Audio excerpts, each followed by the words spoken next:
Biruktaayi Taaddasee bakka hojii shubbisaa itti hojjechaa turte magaalaa itti dhalatte Walloo keessatti argamurraa sababa wal waraansaa mootummaa Federaalaa Itiyoophiyaatii fi adda bilisummaa uummata Tigraay gidduutti taasifameen waggaa tokkoon dura baqattee baate.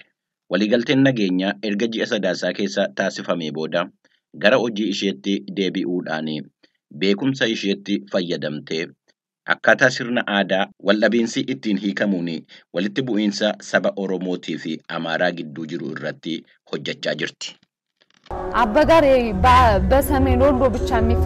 Our only difference is the language. We have seen them rehearsing yesterday and they have also seen ours.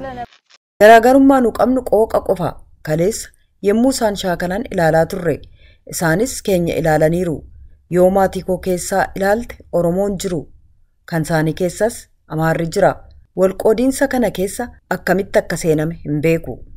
Taatowwan hojii aartii kanaa irra jiran sirna waldhabiinsaa fi hokkora furuu kan saba Amaaraa isa Abbigaar jedhamu shaakalaa jiru. Sirna aadaa Abbigaariin jaarsolii fi dubartoonni warreen balleessaa raawwatanii bakka bu'uudhaan dhiifama gaafatu.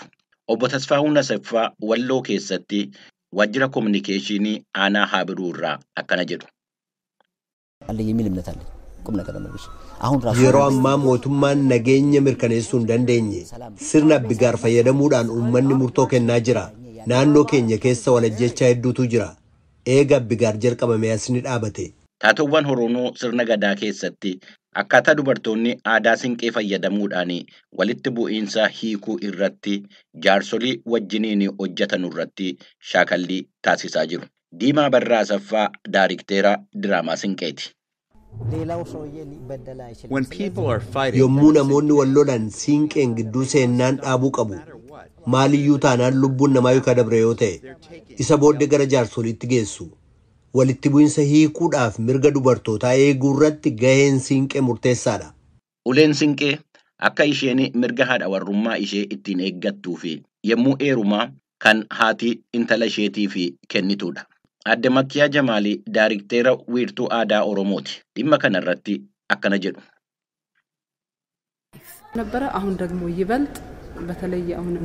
We are doing a lot of important work with the Cinque in addressing conflicts across the country. Walitti bu'iinsa biyyattii keessa jiru irratti siinqeedhaan waan barbaachisaa ta'an hedduu hojjennee jirra. Aadaa kana duwwaa miti. Sirna gadaa isa siinqee wajjin addaan hin baane fayyadamuudhaan naannoo Oromiyaaf naannoowwan biroo keessatti nagaa buusuudhaaf hojjenneerra.